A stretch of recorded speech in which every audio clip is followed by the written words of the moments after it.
Dalam dewan, bukan dalam dewan, dalam bangunan. InsyaAllah sebentar sahaja lagi majlis akan bermula. Justru itu kami memohon jasa baik hadirin sekalian untuk memenuhkan ruang hadapan, termasuklah kawasan-kawasan yang ada tag. Tidak mengapa kita penuhkan sahaja supaya kita sama-sama dapat meraihkan kehadiran tuanku dan juga kita dapat menyaksikan program ini dengan lebih jelas. Terima kasih.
Hadirin sekalian, mengumumkan keberangkatan Duli Yang Maha Mulia Paduka Seri Sultan Perak Darul Rizwan diiringi Yang Amat Berhormat Tun Dr. Mahathir bin Mohamad, Perdana Menteri Malaysia merangkap penerusi Sidang Kemuncak Kuala Lumpur, Yang Amat Berbahagia Tun Dr. Siti Hasmah binti Haji Muhammad Ali serta Div-Div kenamaan. Hadirin dipohon berdiri.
Hadirin dipohon duduk.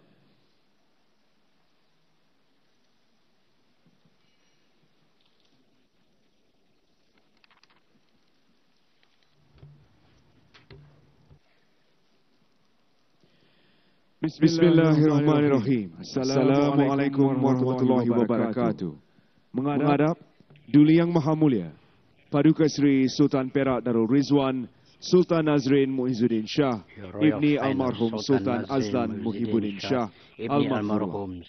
Ampun tuanku, beribu-ribu ampun. Sembah patik Your mohon Royal diampun. Highness, Patik bagi pihak majlis on dengan behalf penuh hormat dan of takzimnya. the Merafak ceremony, sembah menjunjung setinggi-tinggi kasih like to record atas limpah our perkenan highest Duli Yang Maha Mulia Tuanku Sudi on Bercema Royal Duli Honor- Royal berangkat ke Highness Majlis Penutup Sidang presence Kemuncak for the Kuala closing Lumpur ceremony 2019 of the Kuala Lumpur pada hari ini. Summit 2019 Sesungguhnya today. keberangkatan Duli Yang Maha Mulia Your Tuanku Royal Highness amat dinantikan presence oleh have patik sekalian. been awaited by all of us.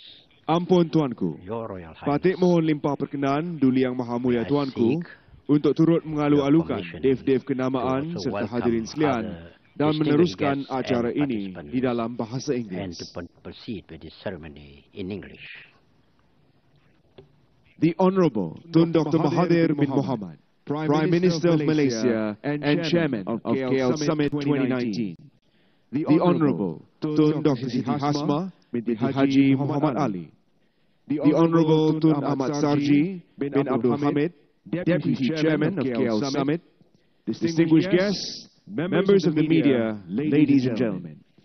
A very good morning and a warm welcome to the closing ceremony of the Kuala Lumpur Summit 2019. Before we proceed with this morning's event, allow me to invite yang berbahagia saya bersama Datuk Dr. Zulkifli bin Muhammad Al-Bakri, Mufti of the Federal Territory on stage for the Doa recital. Falyatafaddal mashkura.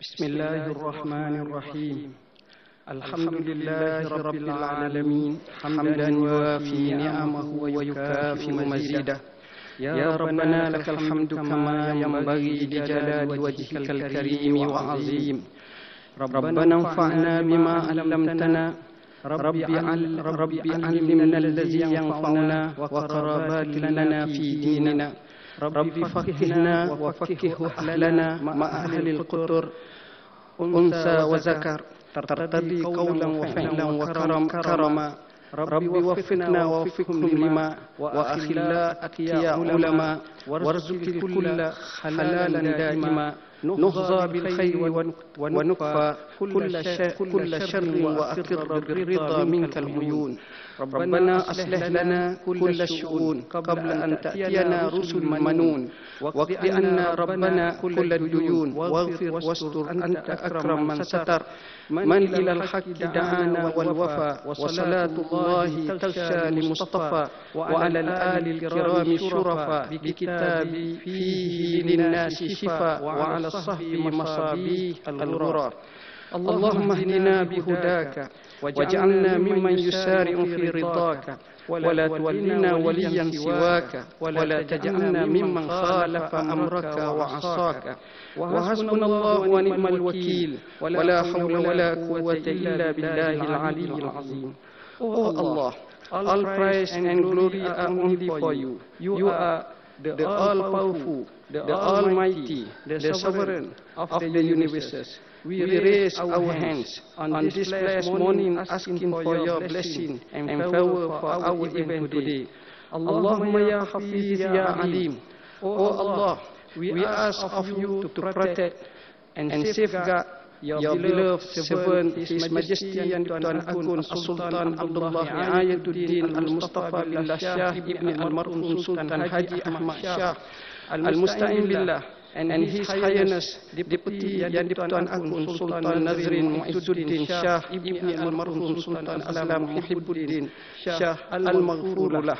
With your absolute protection, grant both His Majesty and His Highness your continuous direction and guidance, resolve and wisdom in governing the country, protecting every citizen with fairness and justice, bestow upon them health, long life, of obedience and firm faith, as well as blessing, love, and mercy. Allahumma ja'al jam'ana hadha jam'an marhuma wa tafarruqana min ba'dihi tafarruqan ma'suma wa la taj'al fina wa la ma'ana shaqiyyan wa la matrudan wa la mahmuma. Allahumma ya hayyu ya qayyum ya zal jalali wal ikram. Please unite all of our leaders and the Muslim Ummah as a whole, instill respect and love in our hearts in building a strong and harmonious Ummah that we all hope for. O Allah, grant us victory and success in achieving all of our resolutions in KL Youth Summit and KL Summit 2019 for the betterment of Muslim Ummah. O Allah, please strengthen and reinforce the Muslim Ummah so that we can live in peace and protect us from discard and decision that could lead to destruction. O Allah, preserve the everlasting justice, prosperity, and safety for us all. We entrust everything to the wisdom and persistence of the governing kings and leaders of the Muslim Ummah only with your blessing and assistance. Allahumma Rabbana atina min ladunka rahmatan wa hayyi lana min amrina rashada. Allahumma Rabbana atina fid dunya hasanah wa fil akhirati hasanatan wa qina azaban nar. Wa sallallahu ala sayyidina Muhammadin wa ala alihi wa sahbihi ajma'in. Walhamdulillahi rabbil alamin. Jazakallahu khairan kathiran, Sahibus Samahah Datuk Dr. Zulkifli.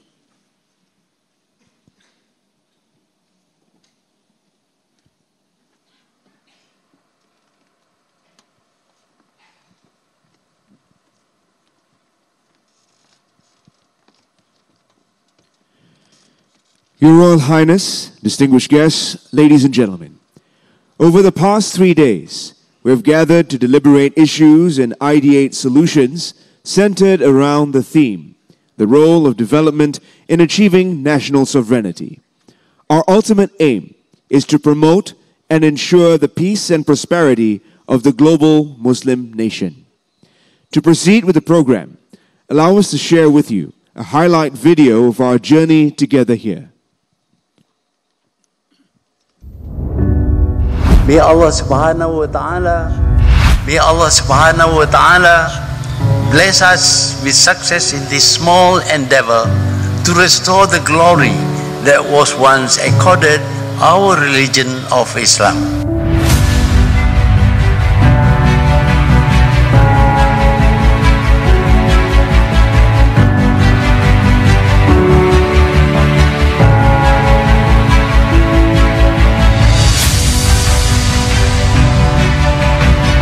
We have also invited all Muslim nations to participate in this summit, albeit at different levels.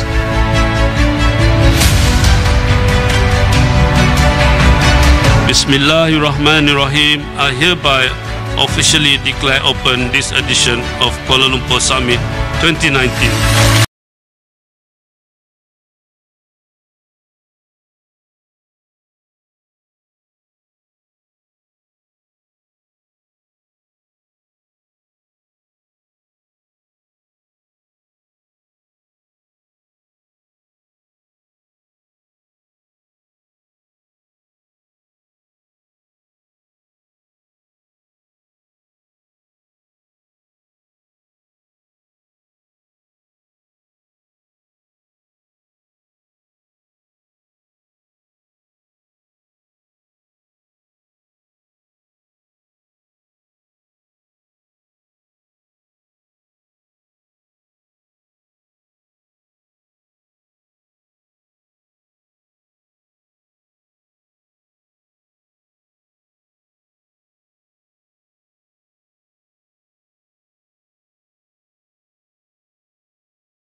Islam, the Muslims and their countries are in a state of crisis, helpless and unworthy of this great religion which is meant to be good for mankind. It is for these reasons that the summit meeting is organized. At the very least, through our discussions, we may find what went wrong. We may even find solutions. If not to end these catastrophes, at least to awaken the Islamic world, the Ummah, of the need to recognize the problems and their causes.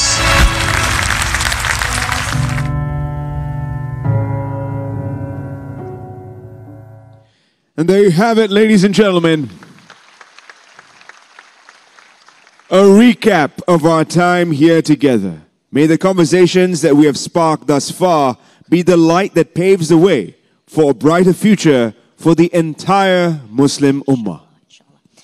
Your Royal Highness, distinguished guests, ladies and gentlemen, we would now like to invite to the stage the Honorable Tun Ahmad Sarji bin Abdul Hamid, Deputy Chairman of KL Summit, to deliver the Chair's statement. Please welcome the Honorable Tun Ahmad Sarji.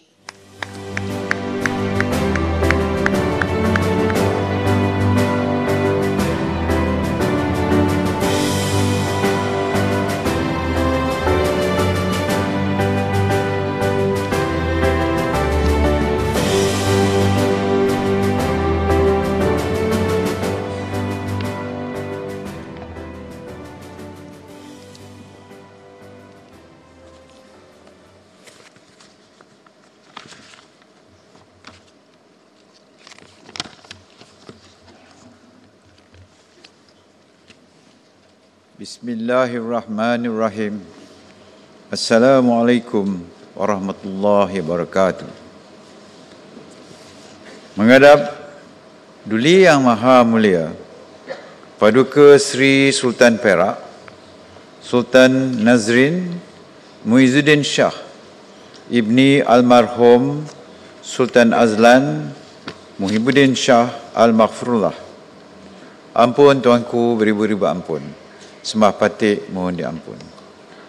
Terlebih dahulu, Patik ingin mengambil kesempatan ini untuk merafak sembah dan menjunjung setinggi-tinggi kasih kepada Duli Yang Maha Mulia Tuanku kerana berkenan mencema Duli berangkat ke Majlis Perasmian Penutupan Kuala Lumpur Summit 2019 ini. Sesungguhnya, keberangkatan Duli Yang Maha Mulia Tuanku ke majlis ini amatlah dihargai dan sudah semestinya menambahkan lagi Sri majlis ini. Seterusnya, Patik mohon limpah perkenan Duli Yang Maha Mulia Tuanku bagi Patik untuk membacakan Chair's Statement dan mengalu-alukan para tetamu lain dalam bahasa Inggeris. Ampun tuanku. The Honourable Tun Dr. Mahathir bin Mohamad, the Prime Minister of Malaysia and Chairman of KL Summit, and Yang Berbahagia Tun Dr. Siti Hasmah binti Muhammad Ali, Honourable Ministers, Your Excellencies, ladies and gentlemen. I have been entrusted to read the Chair's statement. It is such a great honour to me, and I will now read the Chair's statement on Kuala Lumpur Summit 2019 as follows. In the name of Allah, the most merciful, the most compassionate, the Kuala Lumpur Summit 2019, with a theme entitled The Role of Development in Achieving National Sovereignty, was held in Kuala Lumpur, Malaysia, from 19th to 21st December 2019. Recalling the initiative of Prime Minister Tun Dr. Mahathir bin Mohamad in presiding over the previous 4 Kuala Lumpur summits, that aimed at being an international, multi-sectoral platform for dialogues and finding ways to mitigate the calamities befalling the Muslim Ummah, assuming a collective responsibility to advancing the Ummah through the 7 pillars of the summit, namely sustainable development, integrity and good governance, culture and identity, peace, justice and freedom, sovereignty, security and defense, trade and investment, and technology and governance, all of which are interdependent and mutually reinforcing.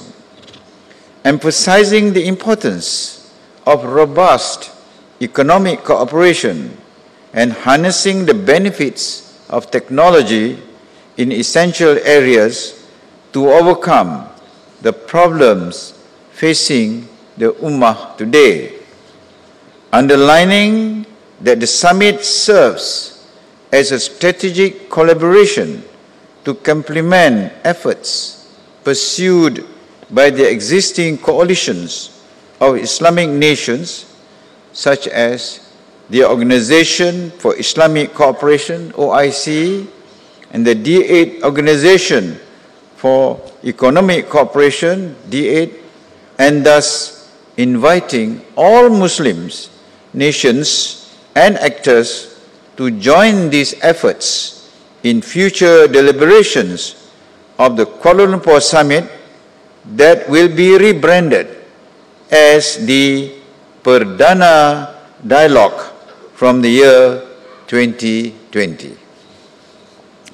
Number 1, we commit to implementing the pragmatic solutions endorsed by the summit with a view to reviving the highly respected Islamic civilization, improving the current situation of the Ummah, and expanding the outreach of economic development as well as science, technology, and innovation for the benefit of future generations. Number 2, we affirm our commitment to working towards building an Ummah that lives a fulfilled life in freedom, with dignity and prosperity, equipped with the highest level of education and skills for better socio-economic opportunities, advocates peace and justice, and contributes to the international community. Number 3, we recognize the roles of each member of the Ummah in all its diversity to achieve the goal of reviving Islamic civilization for the greater good of the Ummah. Number 4, we resolve to leverage on solidarity and gather our strengths and resources to catalyze a renewed will and determination of the Ummah to uplift, modernize, and invent new approaches to tackling the problems faced by the Ummah based on the fundamental beliefs of Islam and the guidance provided in the Al-Quran Al-Karim. Number 5, we underscore the importance of identifying development needs of Muslim countries, creating opportunities in the areas of economic, trade, investment, industrial, research and development, Islamic finance products, joint technology advancements in essential areas, combating corruption and instilling good governance, and addressing identity crisis and the threat of Islamophobia. Number 6, we pledge to maintain an inclusive, multi-sectoral approach that promotes the interchange of ideas, discourse, policy making, and action-driven recommendations.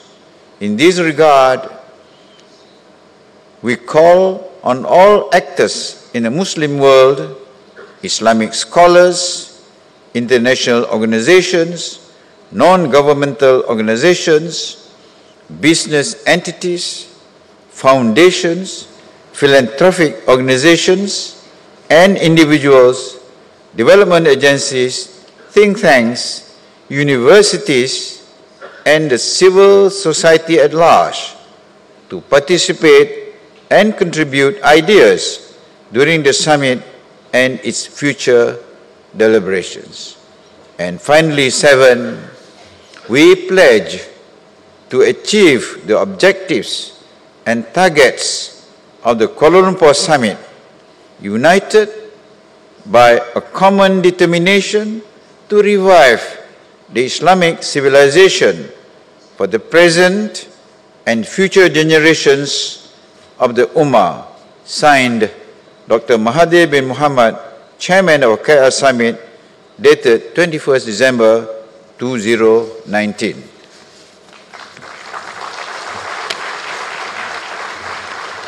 Ampun tuanku, beribu-ribu ampun. Demikianlah saja ucapan Patik pada kali ini. Sekali lagi Patik merefat sembah, menjunjung setinggi-tinggi kasih di atas keberangkatan Duli Yang Maha Mulia Tuanku ke Majlis Perasmian Penutup KL Summit 2019 ini. Sekian, wassalamualaikum warahmatullahi wabarakatuh. Ampun tuanku. Thank you very much, the Honorable Tun.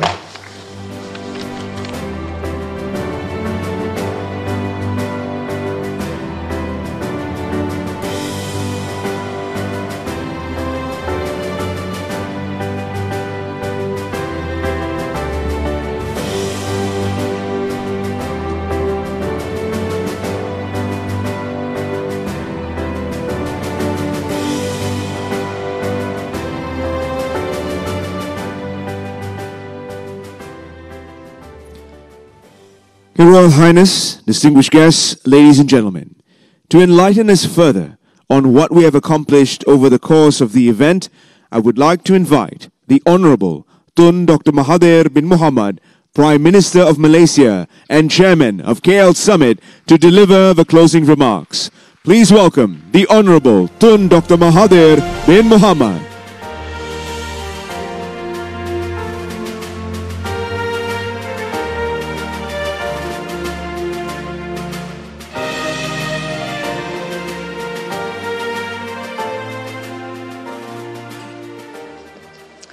Bismillahirrahmanirrahim. Assalamualaikum warahmatullahi wabarakatuh dan salam sejahtera. Menghadap Duli Yang Maha Mulia Paduka Seri Sultan Perak Darul Ridwan Sultan Nazrin Muizzuddin Shah Al-Maghfurlah. Ampun tuanku, terlebih dahulu Patik ingin mengambil kesempatan ini untuk merafak sembah, menjunjung kasih kepada Duli Yang Maha Mulia Tuanku kerana berkenan mencemaduli berangkat ke Majlis Penutup Kuala Lumpur Summit 2019.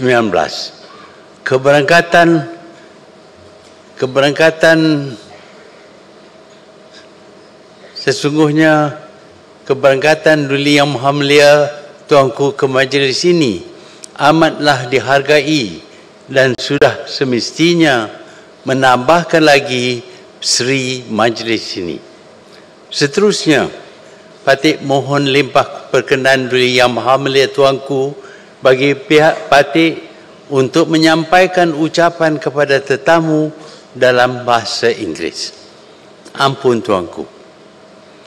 Ministers, foreign delegations and participants, distinguished guests, ladies and gentlemen. First and foremost, I would like to thank everyone who had been with us since the summit began on Thursday, together with those who were delayed, I truly hope that it has been a fruitful 3 days. We hope our hospitality has been satisfactory, and if there are anything lacking, we apologize. It is our hope that while you have stayed on to participate in this summit, you would have had the opportunity to explore Kuala Lumpur. If you haven't, I hope you would be able to do so today after we have concluded the summit.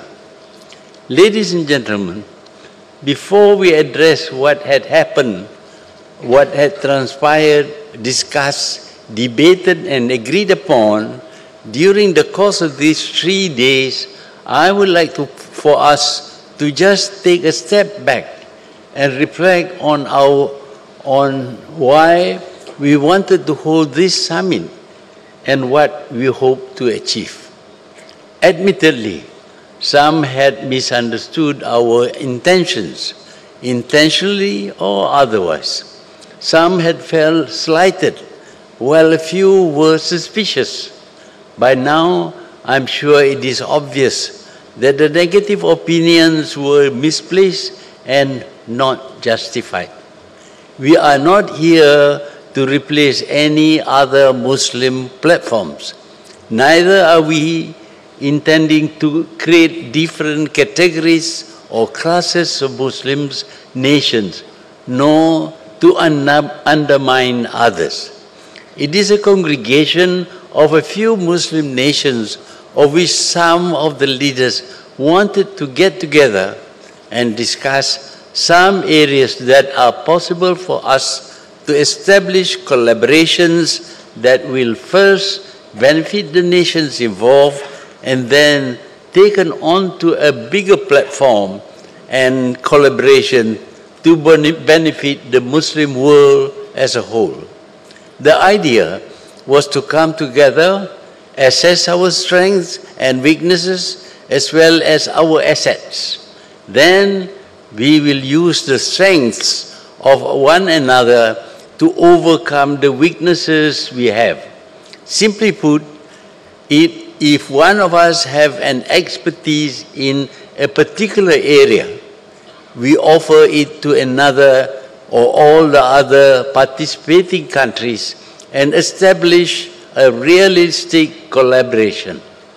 Further to that, we had from the start identified 7 pillars that we wish to focus on: development and sovereignty, integrity and good governance, culture and identity, justice and freedom, peace, security and defense, trade and established investment, and technology and internet governance. During the course of our discussions with leaders from Turkey, Iran, and Qatar, we shared the sentiments that for these efforts to work, we need to keep the initial group small so that we can pursue the objectives immediately without having to be distracted by too many opinions and conditions. Ladies and gentlemen, the other leaders and myself have elaborated at length on how pitiful the state of affairs of the Muslim world is today. It was pointed out that we are a 1.83 billion strong, which means that Muslims form almost a quarter of the total human population. And yet, we lack proportionate representation in all fields on the global platform. There is also concern that Muslims in non-Muslim countries are forced to undergo assimilation. We support integration, but assimilation to the extent of shedding our religion is unacceptable. It was pointed out that if Muslim countries are independent and capable of standing on their own feet, we will not be subjected to such treatments.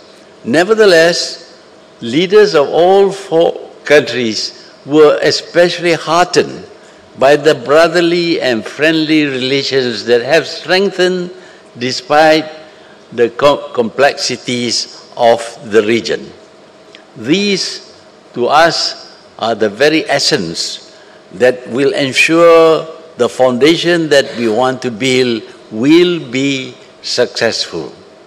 It is important for me to point out that Iran in particular, despite the years of sanctions, had been able to continue to progress and develop, and it proudly stands as a nation with the fourth greatest number of engineers in the world.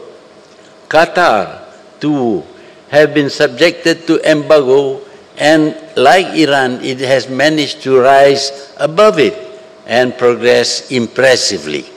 However, such sanctions and embargoes are not going to be exclusively for Iran and Qatar. With the world witnessing nations making unilateral decisions to impose such punitive measures, Malaysia and other nations must always bear in mind that it can be imposed on any of us.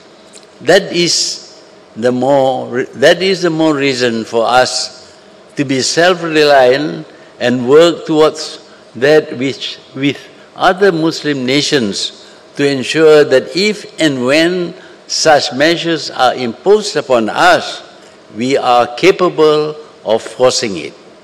Ladies and gentlemen, our discussions also touched on the subject of currency and the way we trade with each other.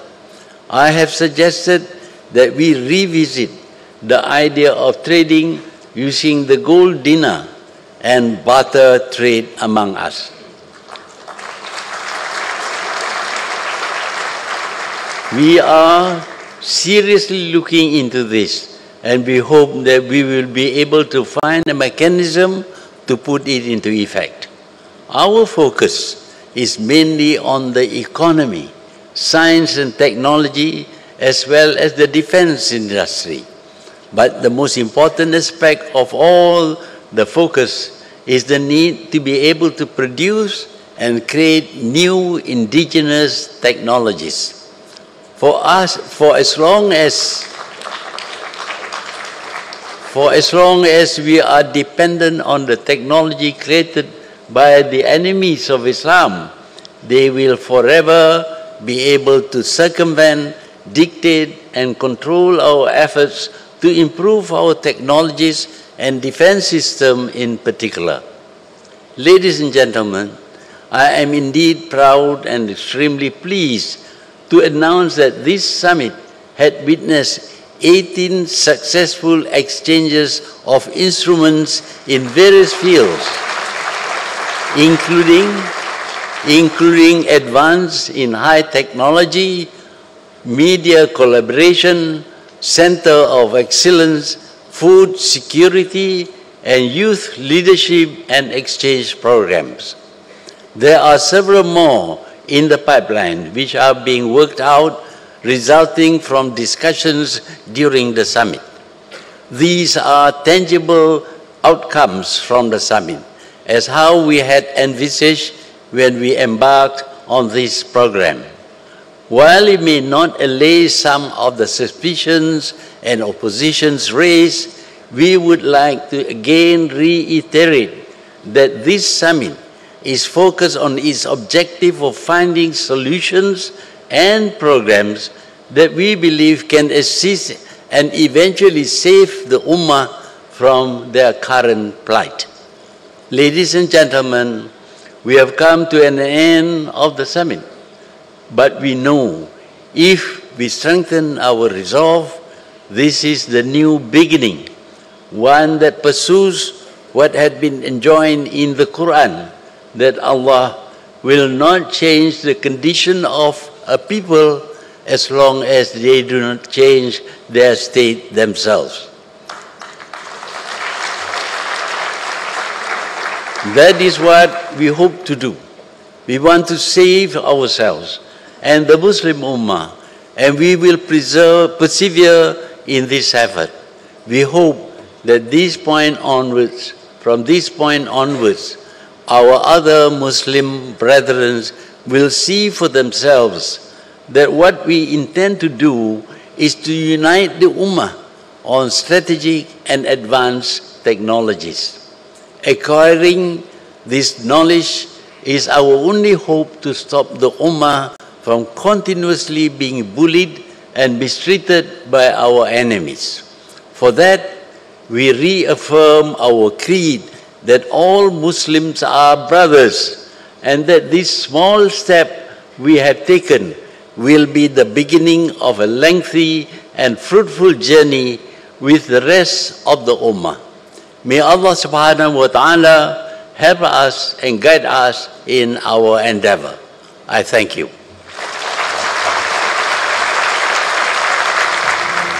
Thank you very much, the Honorable Tun Dr. Mahathir bin Mohamad.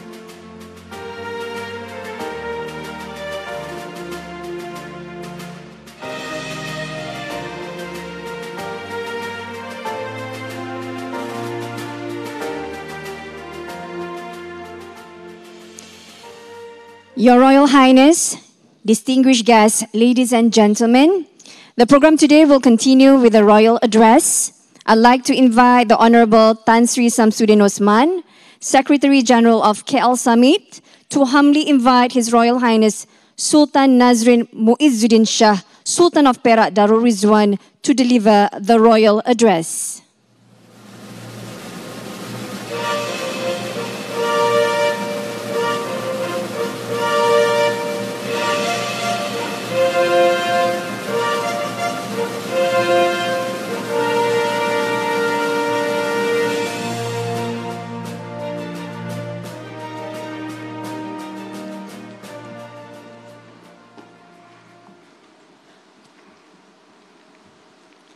Bismillahirrahmanirrahim. Assalamualaikum warahmatullahi wabarakatuh dan salam sejahtera.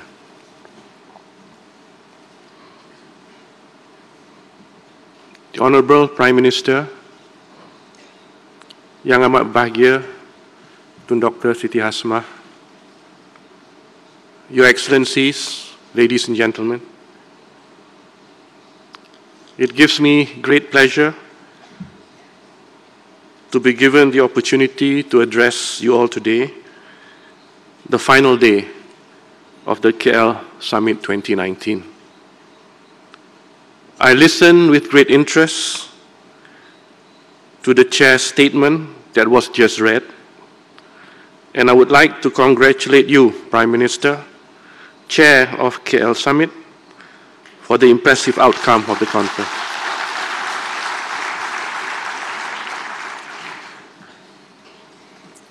I understand that this summit was first convened back in 2014 as a forum in which to raise and seek solutions to the major challenges facing the Muslim world. The hope was that these conversations might ultimately spur the revival of Islamic civilization. That remains a goal of the summit to this day.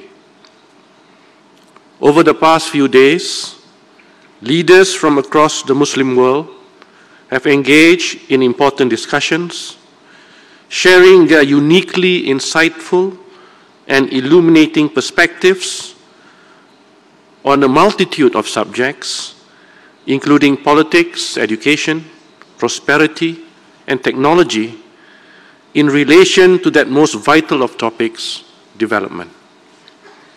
Through these, as well as the other more informal conversations enabled by this gathering, this year's summit will undoubtedly have contributed to the building of bridges and the furthering of progress throughout the global Islamic community.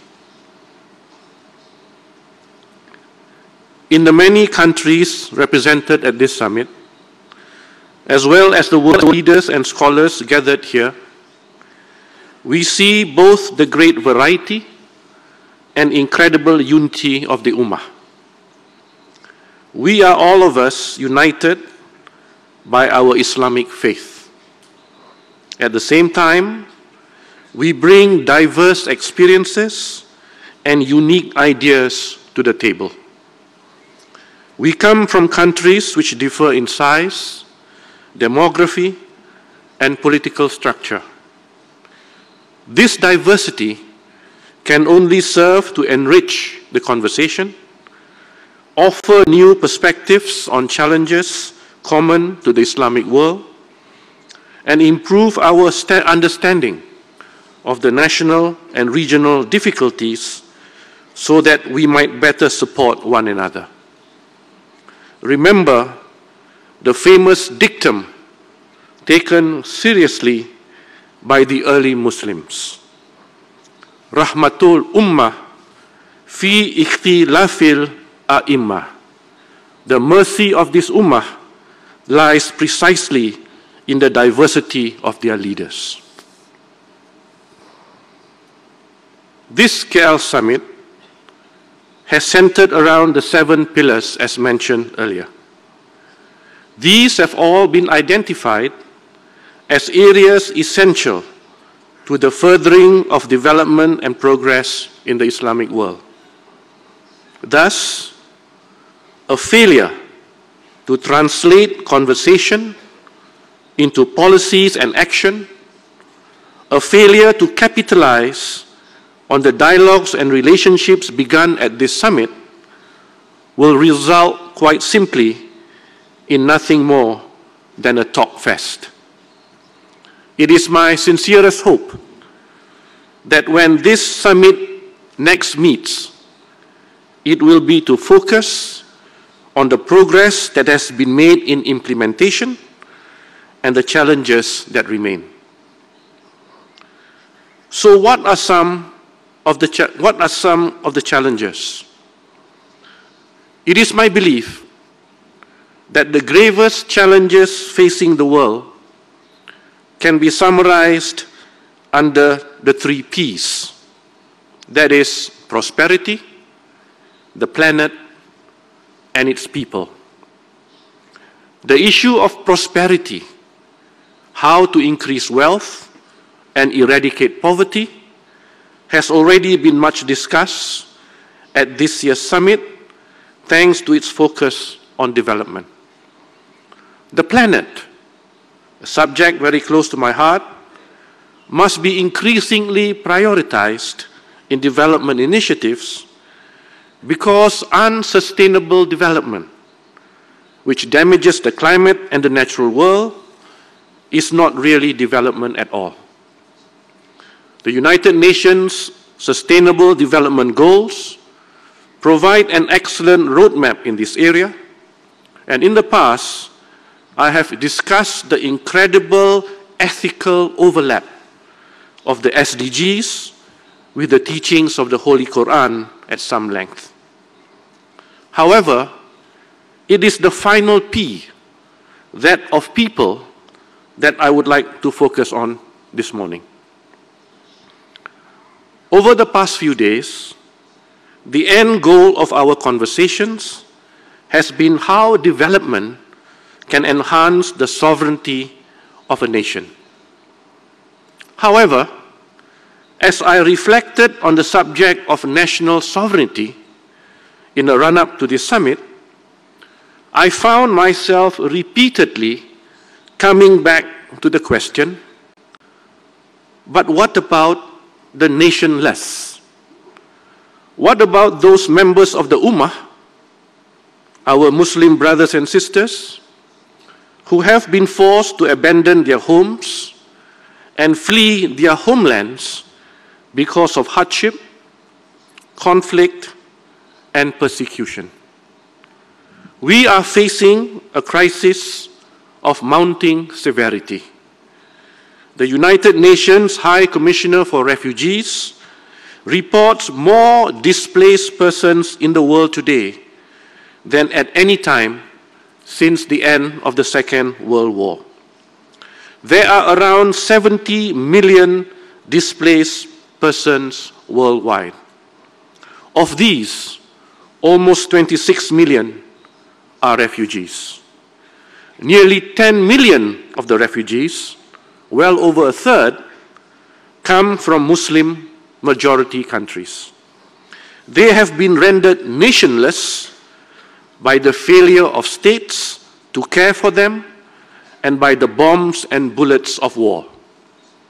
Millions, including children, women, and the elderly, face shocking abuse, suffering, and deprivation.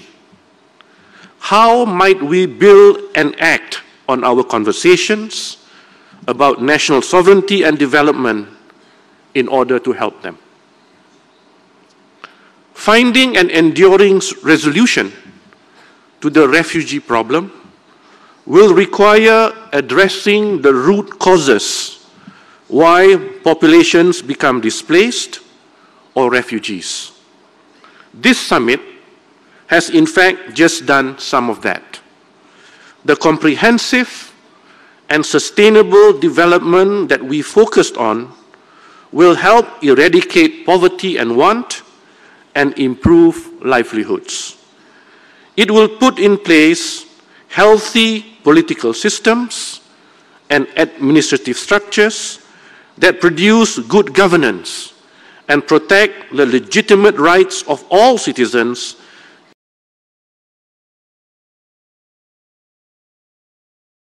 It will create laws to maintain peace and ensure security. Comprehensive development will also yield the necessary resources to provide for effective defense against external aggression and subversion. But for the families and individuals who have fled their country out of desperation and in fear of their lives, whether from Palestine, Syria, Afghanistan, Iraq, or from other countries decimated by war and persecution, they cannot wait for enduring solutions that may take years or even may never come. Their struggle, quite simply, is just to survive. So what can we do for the refugees and the displaced who are most in need of our help? How can we use the progress that we continue to make in the areas of development and national sovereignty to help the desperately needy beyond our own borders, to give homes to the homeless and voices to the voiceless? Because at present, in my opinion, the harsh reality is that Islamic nations simply are not doing enough. That is not to say that no Muslim countries are doing their share to alleviate the crisis. Indeed, Turkey is currently hosting over 4 million refugees, more than any other country. The Lebanon is hosting 1.5 million refugees. With a population of 5.9 million, that is the highest number of refugees per capita. Jordan, Pakistan, and Iran too are countries hosting vast numbers of refugees. But the Muslim world could do much more, particularly as it develops and grows in wealth and power. Many Muslim majority nations are more affluent now. Many more of us could therefore be working much harder to raise awareness, to contribute to the global dialogue, and to provide the financial and material support that humanitarian aid efforts so desperately need. We have a vital responsibility to our nationless Muslim brothers and sisters, and we must start to do better at reaching out and offering them homes and hope. Just as the Ansar hosted the Muhajirun during the time of the Prophet sallallahu alaihi wasallam.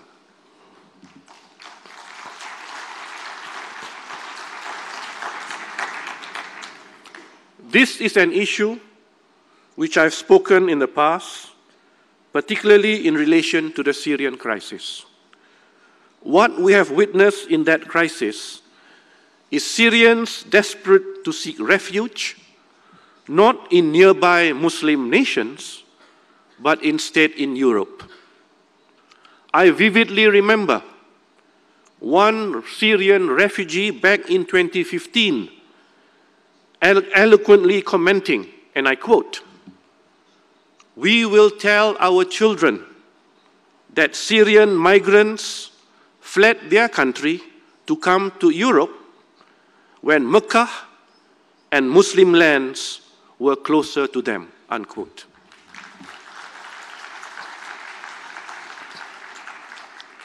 I was also deeply moved by the words of another, comparing the German Chancellor Angela Merkel to the Abyssinian Christian King Negus, who famously sheltered Muslim refugees during their first hijrah in the time of Prophet Muhammad sallallahu alaihi wasallam.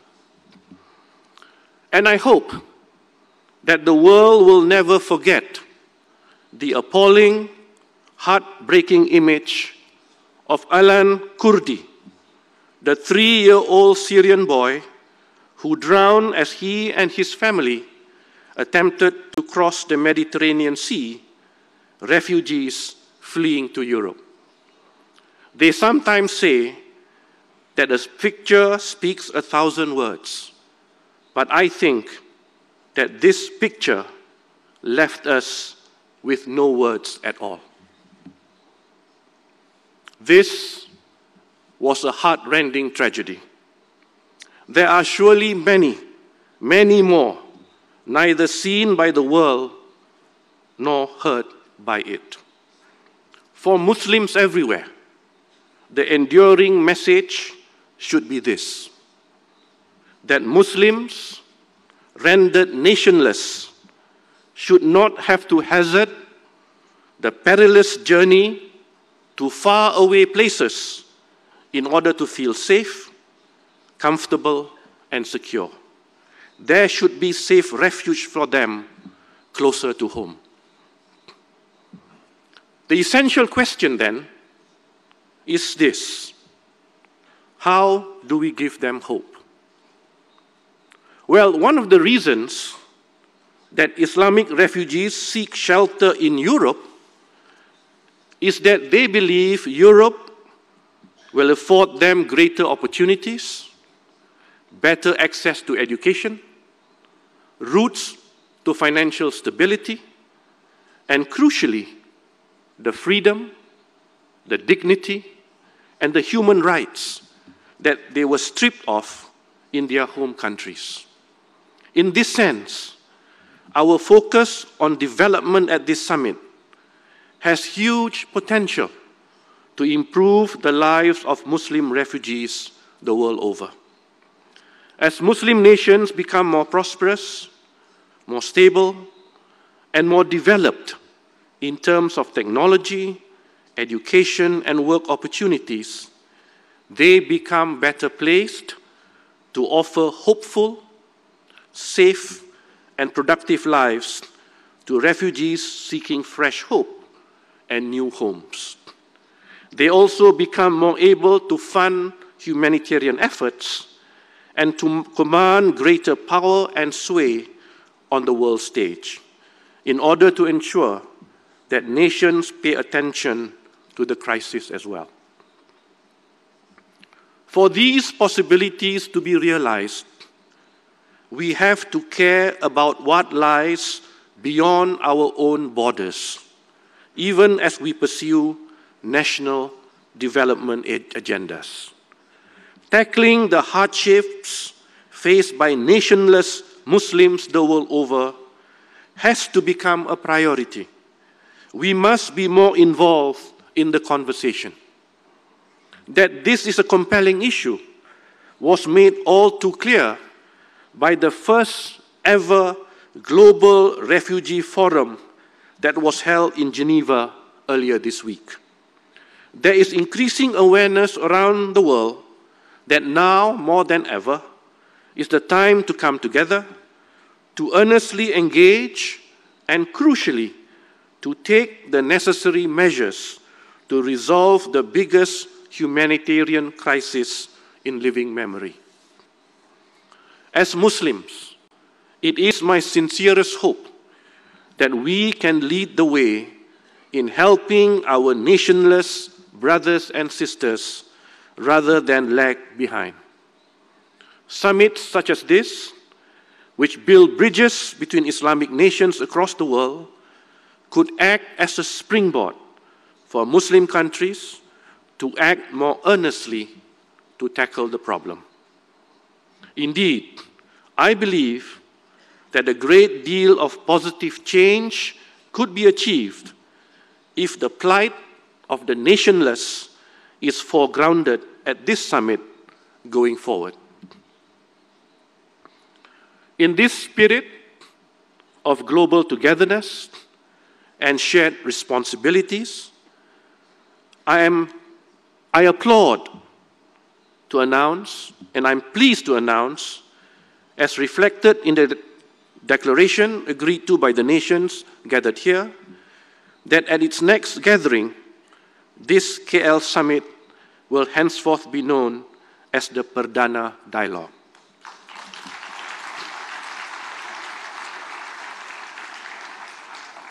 This, I believe, is a hugely significant name change, reaffirming this summit's commitment to the power of collaboration and conversation, while at the same time emphasizing the responsibility that befalls us all to ensure that the outcomes of these discussions are implemented without delay.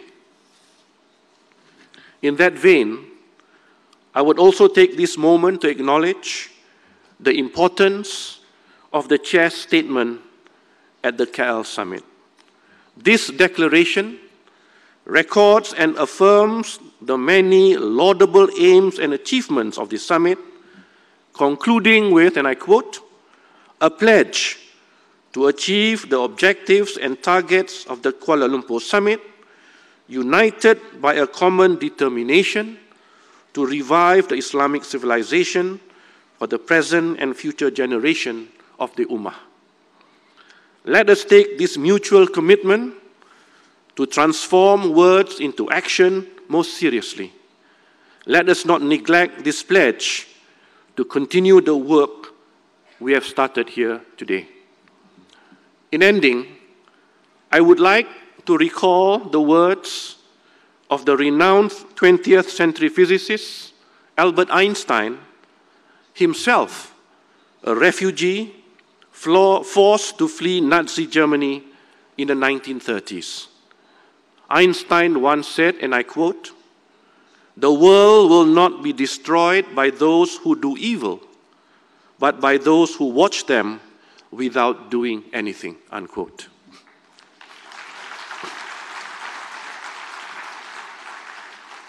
Honorable Prime Minister, Your Excellencies, ladies and gentlemen, I hereby declare the KL Summit 2019 closed. Thank you.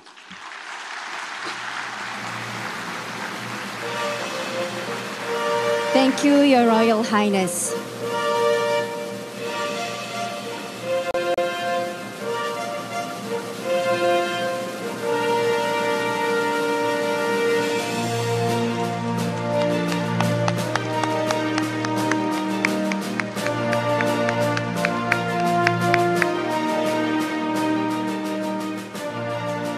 Now, ladies and gentlemen, brothers and sisters, Allah mentioned in Surah At-Tawbah, verse 71, أعوذ بالله من الشيطان الرجيم بسم الله الرحمن الرحيم والمؤمنون والمؤمنات بعضهم أولياء بعض يأمرون بالمعروف وينهون عن المنكر ويقيمون الصلاة ويؤتون الزكاة ويطيعون الله ورسوله أولئك سيرحمهم الله إن الله عزيز الحكيم, which means the believing men and believing women are allies of one another. They enjoin what is right and forbid what is wrong and establish prayer, give charity and obey Allah and His Messenger. Allah will have mercy upon them, for Allah is Almighty and Wise. Ladies and gentlemen, brothers and sisters, I believe KL Summit is a platform where we all as believers, men and women, are enjoined to do what is right and forbid what is wrong. May Allah have mercy upon us and give us strength to go back home to our respective countries and materialize all that we have discussed. And with that, distinguished guests, ladies and gentlemen, we have concluded the closing ceremony of Kuala Lumpur Summit 2019.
Thank you, distinguished guests, ladies and gentlemen. We would like to take this opportunity to extend our heartfelt appreciation to all participants for being a part of KL Summit 2019. Ampun tuanku, disembah maklum bahawa demikianlah sempurnanya Majlis Penutup Sidang Kemuncak Kuala Lumpur 2019. Patik sekali lagi bagi pihak majlis dengan penuh hormat dan takzimnya merafak sembah menjunjung setinggi-tinggi kasih atas limpah perkenan Duli Yang Maha Mulia tuanku sudi bercemar duli berangkat ke majlis pada pagi ini dan patik mohon limpah perkenan Duli Yang Maha Mulia tuanku untuk patik mengakhirinya. Ampun tuanku, beribu-ribu ampun, sembah patik mohon diampun. Mengumumkan keberangkatan Duli Yang Maha Mulia Paduka Seri Sultan Perak Darul Rizwan diiringi Yang Amat Berhormat Tun Dr. Mahathir bin Mohamad Perdana Menteri Malaysia merangkap pengerusi Sidang Kemuncak Kuala Lumpur 2019. Yang Amat Berbahagia Tun Dr. Siti Hasmah binti Haji Muhammad Ali serta Dev-Dev kenamaan. Hadirin dipohon berdiri. Please rise.